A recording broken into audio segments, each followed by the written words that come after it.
Hello again, this is Wild One. We're getting ready to start this game. We're going to pick up where we left off. A couple clarifications I want to make. I mentioned that the heroes, a total party wipeout or total party kill ends the game. That's not entirely true. You actually get to, when your hero, if a hero dies, the hero can be replaced by another hero. So the first thing that happens is the hero dies, and then everything that hero had comes off the board and off of the playmats put away, power cards are gone, all of that. But if there are any other heroes at that hero's location, those items, any items that hero was carrying when he died, can be passed off to other heroes. Otherwise the items are also lost. So if your hero had a couple keys and no other hero was in that location, you lose the keys, unfortunately. After that, the hero can pick out a new unplayed hero. So like I said, in the base game there's 9 of them. Obviously with the expansions there are a ton more. So you just pick another one out of there, and then you only get to choose 2 power cards instead of 3 out of those base 4. Otherwise everything else is the same. But then for that following round, the hero doesn't get to do anything yet. He just starts in the monastery and he doesn't have a turn. And he'll have a turn in the round following that. So it's basically 2 rounds of play before that player can interact with the other players again. The other thing I wanted to mention that I hadn't actually mentioned was when I was talking about, this is a game of checks. So you're either taking a defense check, an elude check, a combat fight check. Any of those checks, you can choose to fail those checks, and there are reasons that you might wish to do that, where it's possible there might be a detriment to you attempting to fight with extra dice, and if you fail you're going to exhaust your power card or whatever, and the failure condition is mediocre for you. So with that out of the way, let's try and do, I don't know, at least maybe 1 or 2 rounds of play. We'll see how this goes. Everything is set up. The Necromancer has populated the realm with his blights. The relics are in place. The sealed relics are in place. Our players are all set to go. So I think I'm going to start. I'm going to go for gusto here. We're going to start with the Knight.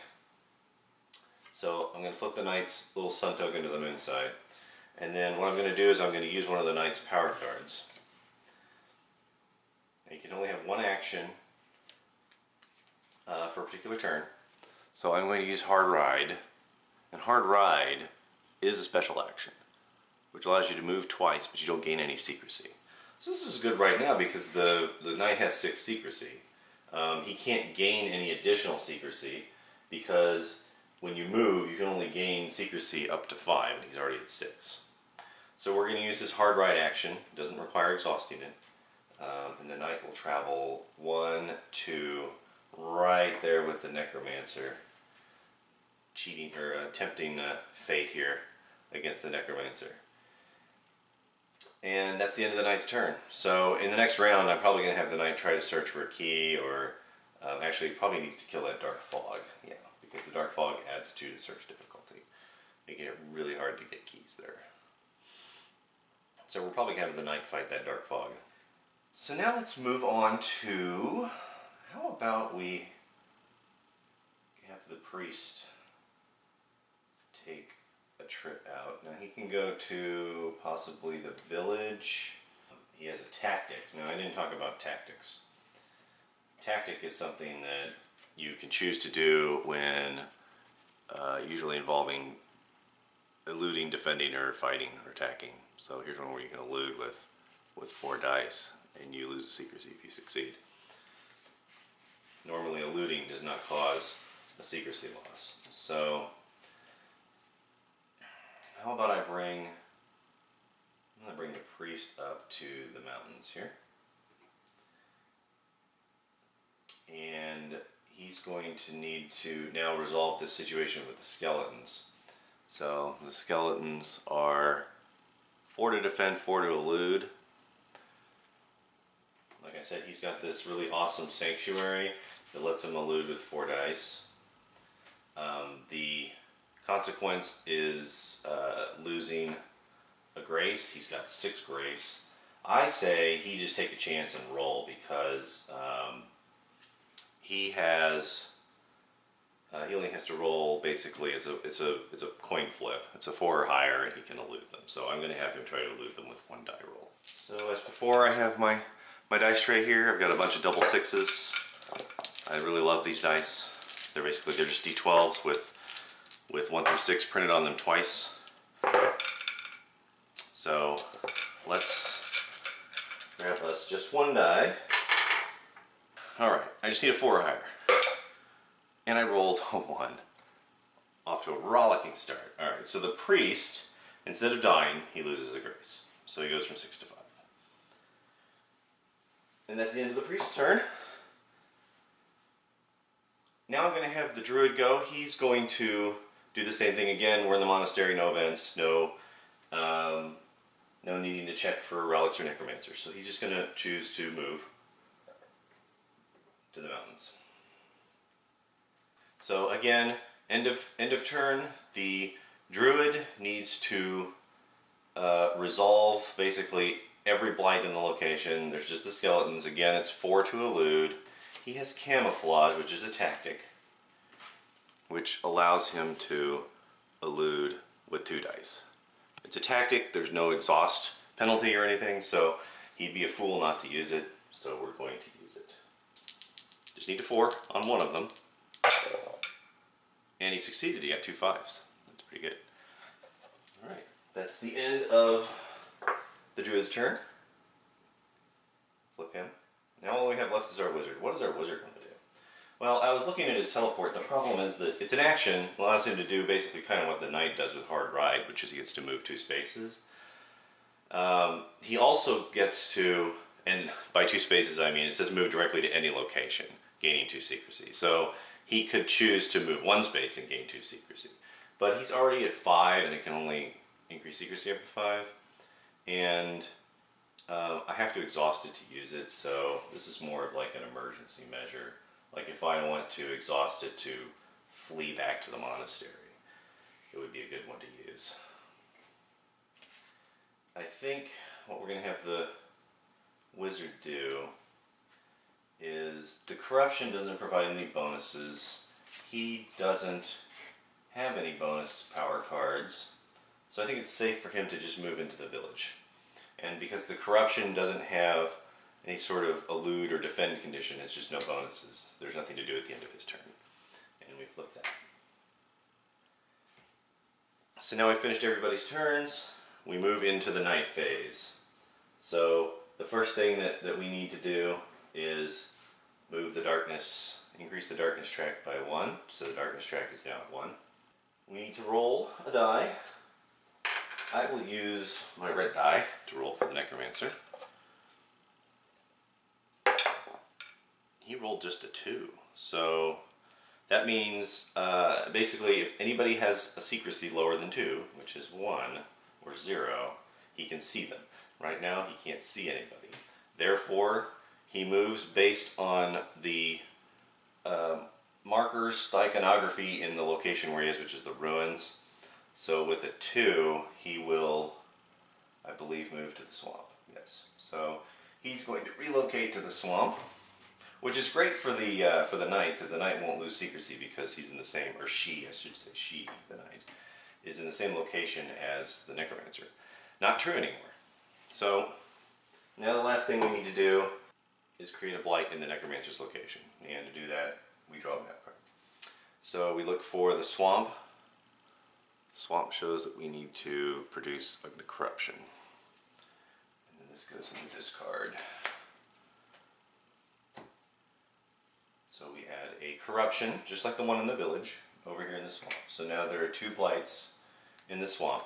We have a dark fog and a corruption. The swamp is not looking like a particularly great place to go. Although the swamp is where you can find epiphanies, and epiphanies, like I said on the intro video, are awesome. Alright, that is the end of the first round. When we get ready to start the second round, we just flip everybody's tokens back to the sun side, and we move again. Now, here's where it gets interesting. Nobody was in the monastery. So the first thing I'm going to do is we'll activate the knight. The necromancer is not present, so we don't lose his secrecy. I'm not carrying a holy relic. I don't have any start of turn instructions on any power cards, so we don't have to do anything about that. But I have to draw an event. So we're going to draw an event card for the knight. And it is a cultist. There is a level to the events, so the level of this event is 1. So the cultist has sprung up from behind a ruined wall and is attempting to encounter us. So we can either choose to defend against him directly or attempt to hide from him. Looks like hiding is really, really easy. Now, down at the bottom here, this might change your mind. If you win the fight against this cultist, so if you fight the cultist and win, we get to move the darkness track backwards, which is great. If you win the elude, there's no effect, and if you fail, you lose. You're going to lose a grace. So what we're going to do is I'm going to use my charge tactic, which allows me to fight with 2 dice instead of 1. Up against this cultist, I need to roll 5 or higher. Gonna roll 2 dice, and let's see if we can get a 5 or a 6. And we got a 5, look at that, awesome, got a 5. Alright, that is a success. So, winning the fight, we get to reduce the darkness track. It's an awesome event. And then the event just goes in the discard. There is a card in here that will trigger reshuffling the entire deck, so you don't have to worry about waiting until you've run out of event cards. Eventually you'll reach an event card that requires you to reshuffle the deck and draw another event. Alright, that was the knight's turn.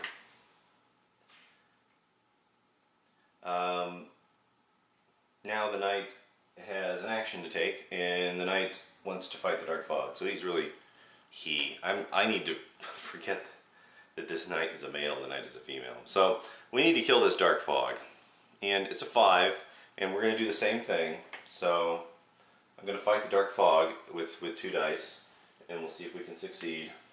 If I fail, I lose a turn, which is not good, but we need to get rid of this Dark Fog so we can search for keys in this location. Oh, and I failed. Alright. So the upside is I don't lose any grace, but the downside is I lose a turn. So just flip the knight sideways like this.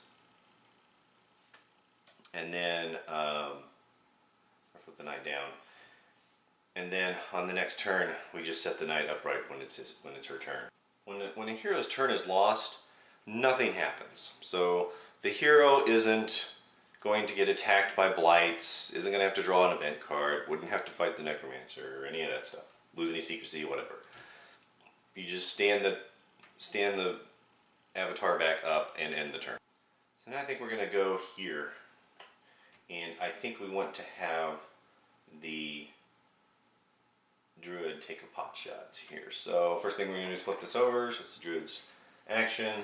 Druid needs to draw an event card. And it's a latent spell, so this one is level 2. So you immediately lose a secrecy, and then you spend 1 grace or discard this event without further effect. And then down here is roll a die and take the highest. So this is where you get to gamble. So what you're doing is basically spending a grace to gamble. Or you can just discard this card. Regardless, you lose a secrecy. So it looks like if you roll a 6, you get to destroy a blight of your choice anywhere on the board. A 5, you get to draw a power card. A 4, you get to move to any other location. And then 1 to 3 is no effect. Well, the druid has 5 grace. It's a little early in the game. Maybe, no, the druid already loses 1 secrecy though for this. Maybe we should take a chance here. Move to any other location though, I think that's an option and not a directive. So he can choose not to move to another location, I suspect. Actually, you know what? I bet I have to do it because it's telling me to do it. So I probably could just discard this card and not worry about spending the grays. I think I'm just going to do that. There's not a lot of blights on the board. We're going to try and fight the skeletons here in a second. So let's discard this without effect. Only because I'm risking having to move. I know it's only a 1 in 6 chance that I would have to move, but I'm not going to take that chance. Maybe I should just search. Why don't we do that? It's a 50% chance that I'm going to succeed. And I can pretty easily elude the skeletons. Like I said, I go for 2 dice. Let's do a search. How about that? So the druid's going to search. I need a 4 or higher. That's the search difficulty. And I roll a 6. That allows me to acquire something. What did we get? So we look at the mountains. The mountains. Look at that. We got a key. So right off the bat, we get a key. This is awesome. It's a good start. The druid has acquired a key.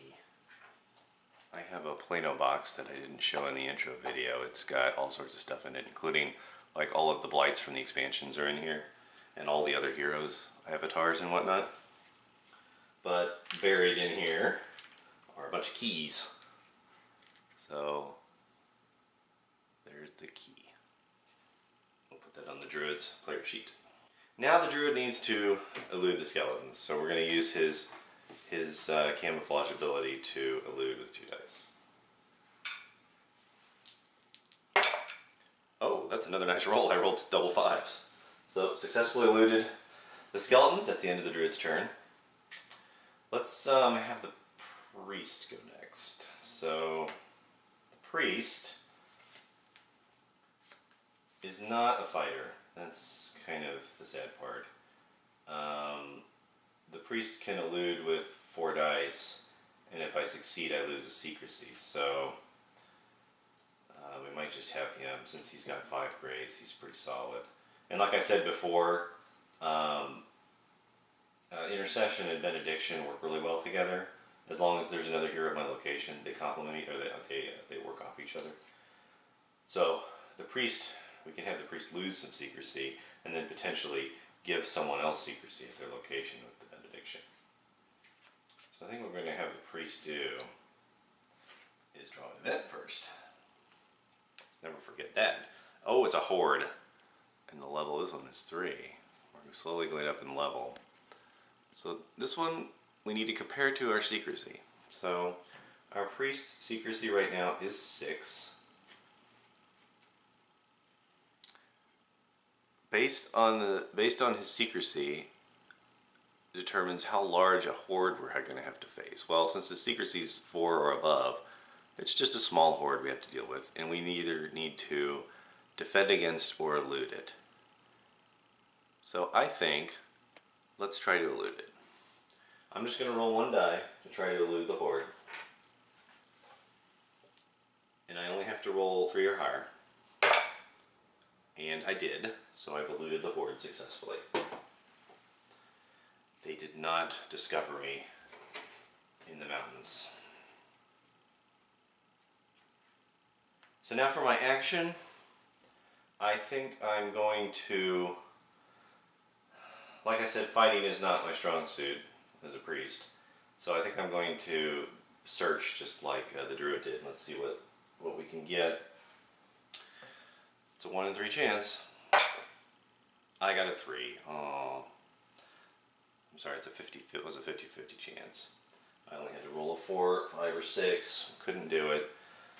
Unfortunate. All right. So now I need to defend against these skeletons. I'm going to probably just roll a die, 1 die to elude, and not try to burn any of my power cards right now. So we'll just attempt to elude.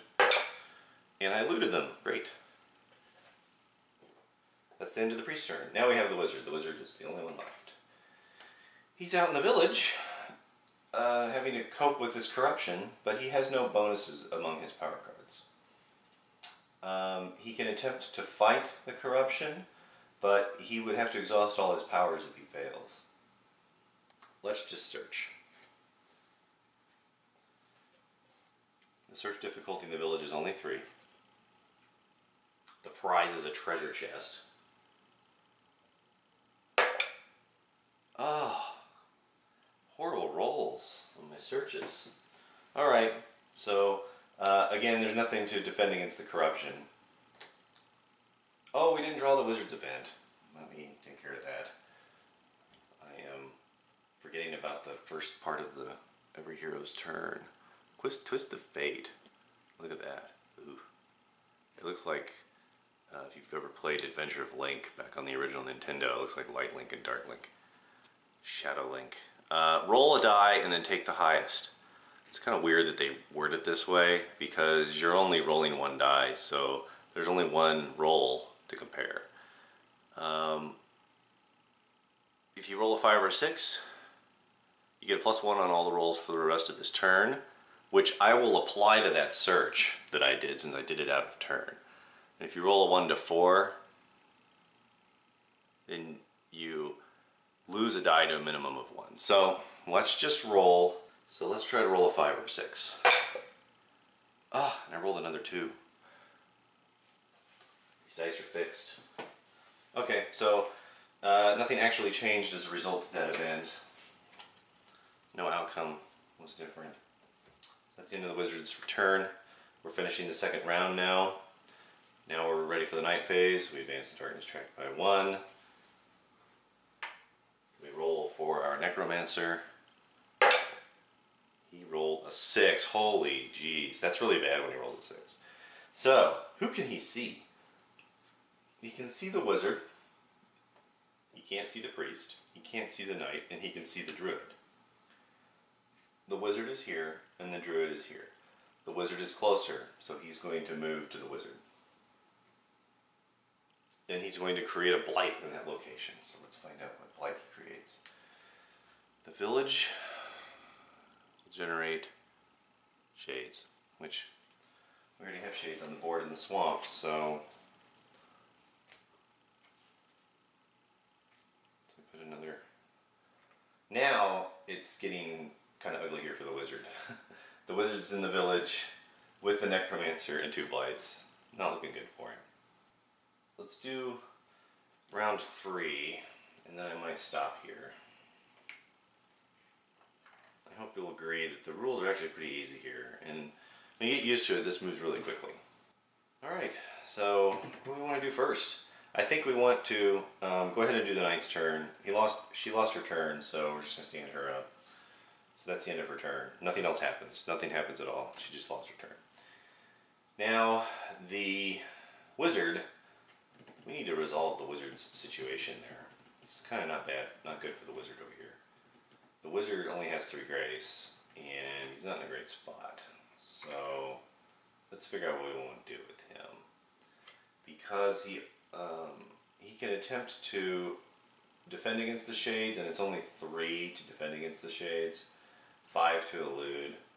But again, he's not great at defending unless he uses like Lightning Strike to do a fight with 3. And just as a clarification, fighting is what tends to be used as a term for both attacking and defending. If you are attacking as an action, you lose a secrecy. If you're defending, you don't lose a secrecy. Just to make that clear. I think we want the Wizard to hightail it out of there. The castle has the Shroud, which just protects other blights. So we're going to move the Wizard to here. And as a result, the Wizard would gain a secrecy, but his secrecy is already 5, so he doesn't get to increase any further. And I forgot to run the Wizard's event. Okay, let's bring him back. We need to do all of this stuff that we need to... I keep forgetting about this. Alright, so, start of the hero's turn. The Necromancer's there, so I lose the secrecy because he's there. He's looking really hard for any heroes in the area. And he's on my trail. Now, we draw an event card. Just Unfriendly Eyes. This is a big one. This is a big one. It's a level 5 event. So we count the blights in our present location. Well, that's not good. Well, actually, it's 1 to 2, so. So I have to spend a secrecy or lose a grace. Given the options, since he's only got 3 grace, I'm going to spend a secrecy. Now I am moving him to the castle. And the act of moving increases secrecy up to 5. So that will bring him to 4. Now let's take care of these two guys. How about we start with the druid. We need to draw an event card. It's a guarded trove. That's horrible. It's almost as bad as the necromancer. If you win, you lose the secrecy and draw a search result. If you fail, you lose a grace. And if you attempt to elude and fail, alright, so if I choose to fight him, like, go against that defense value, then I lose a grace. If I fail to elude him, I spend a secrecy or draw another event. So I think I'm going to use the druid to attempt to elude him, so that I get to roll 2 dice, and I wouldn't lose a grace for failing. So we're going to use his camouflage to elude with 2 dice. And I did not elude successfully. So, the penalty is spend a secrecy or draw another event. I'm going to spend a secrecy. Secrecy's still high, so we're alright. Now, the druid is still here. I am going to have the druid attack the skeletons. He gets to roll 2 dice using his animal companion. I need to roll a 5 with 2 dice. If I fail, I have to exhaust that tactic. I lose the animal companion. He flees. I rolled a 6. Look at that. Alright. Success! We killed our first blight, so the skeletons are dead. Great. Take the skeletons off the table. And because we didn't fail, we get to keep our animal companion tactic, so our animal companion is going to stick around with us, which is great. Great news. Now, end of turn for the druid. There's no blights to defend against, so he's done. Now finally we do the priest. The priest needs to draw an event card. It's a Vengeful Spirit. Level 4 event.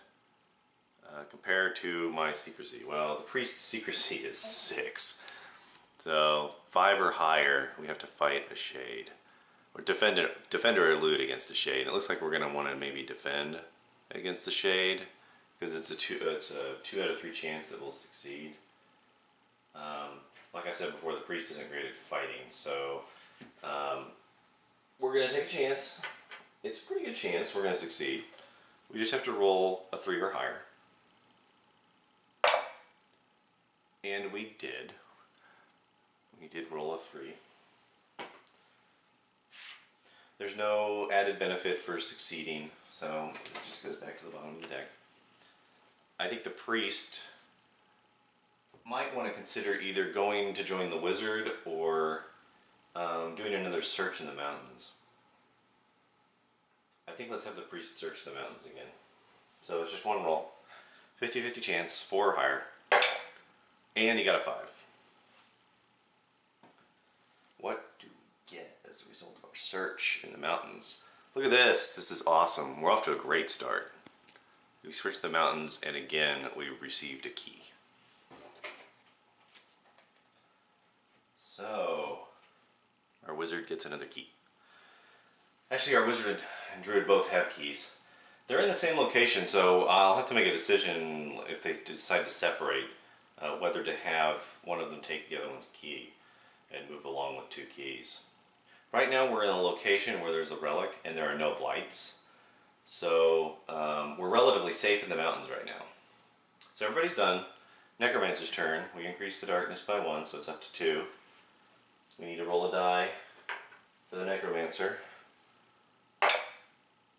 He rolled a 3. That's much better. I don't think anybody has 1 or 2 secrecy, so he can't see anybody. So the 3 means he needs to move along wherever the 3 is, which is here. So he's going to move from the village to the forest. Keeps him away from the rest of us. Now we spawn a blight in his location. We're in the forest. We get more corruption. Okay.